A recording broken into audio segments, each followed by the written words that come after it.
he tehilim hi mun nia then ania ahma sasok chu tehilim phu tuin Hashem pathian ro puizia mi puite ashia tirna le ama poma ro pui taka faktura akona nia apani na chu Hashem pathian in ami te na an pile pu te bo chena nga bo che velo tura akona ni tehilim chadi hey sam sumko pangana o local ula Hashem choi moi lim takin zaila kanin chandam na lung pui fakin lim takin iawang u lom thu sin amai kalang u khai fakna la sa ma choi moi lim takin oi chuang u Hashem chu pathian ro pui takani sia pathian zong zong chunga la ro pui berani ama ku ta chuan le mun thuk takte chu ama tlang chip sang takte chu ata ani boka tuifin ria thi ata ani ama siam ani sia khomol po hi akut chuang ani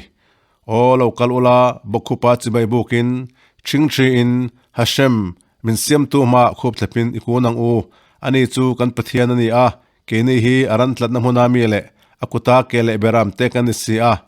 voin hian a o chulongai thate ula o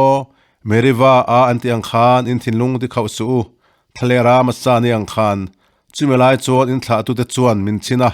kathilti murang chung in min fi a kum somli chung zat chu chumi chuan ho chunga chuan kalung nilowa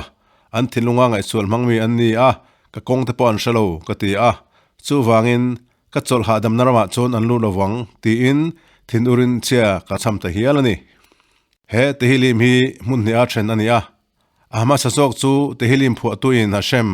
pathian ro puizia mi puite ashia tirna le ama poma ro pui taka faktura akona nia apani na chu Hashem pathian in ami te na an pile pu te bo chena nga bo che velo tura akona ni tehilim chadi hey sam sumko pangana o local ula Hashem choi moi lim takin zaila kanin chandam na lung pui fakin lim takin iawang u lom thu sin amai kalang u khai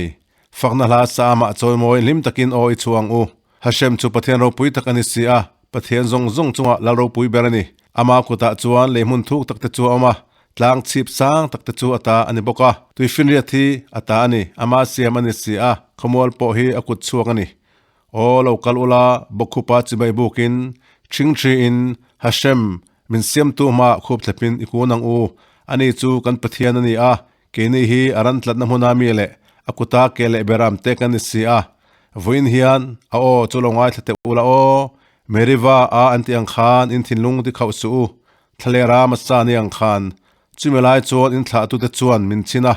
kathilti murang chung in min fi a kum somli chung zat chu chumi chuan ho chunga chuan kalung nilowa an thinlunga ngai chul mangmi an ni a ka kong te pon shalo ka ti a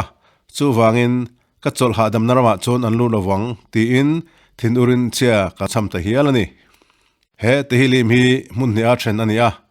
ahma sasok chu tehilim phu tuin Hashem pathian ro puizia mi puite ashia tirna le ama poma ro pui taka faktura akona nia apani na chu Hashem pathian in ami te na an pile pu te bo chena nga bo che velo tura akona ni tehilim chadi hey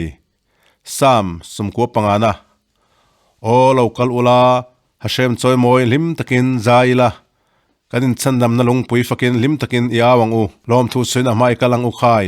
fakna la sa ma choi moi lim takin oi chuang u Hashem chu pathian ro pui takani sia pathian zong zong chunga la ro pui berani ama ku ta chuan le mun thuk takte chu ama tlang chip sang takte chu ata ani boka tuifin ria thi ata ani ama siam ani sia khomol po hi akut chuang ani o local ula bokhupa chibai bukin chingchi in Hashem min siam tu ma khop thapin ikunang u ani chu kan pathian ani a keni hi aran tlat na huna mi le akuta kele beram te kan sia voin hian a o chulongai thate ula o meriva a anti ang khan in thinlung di khau su thalera ma sa ni ang khan chumelai chuan in thla tu te chuan min china kathilti murang chung in min fi a kum somli chung zat chu chumi chuan ho chunga chuan kalung nilowa an thinlunga ngai chul mangmi an ni a ka kong te pon shalo ka ti a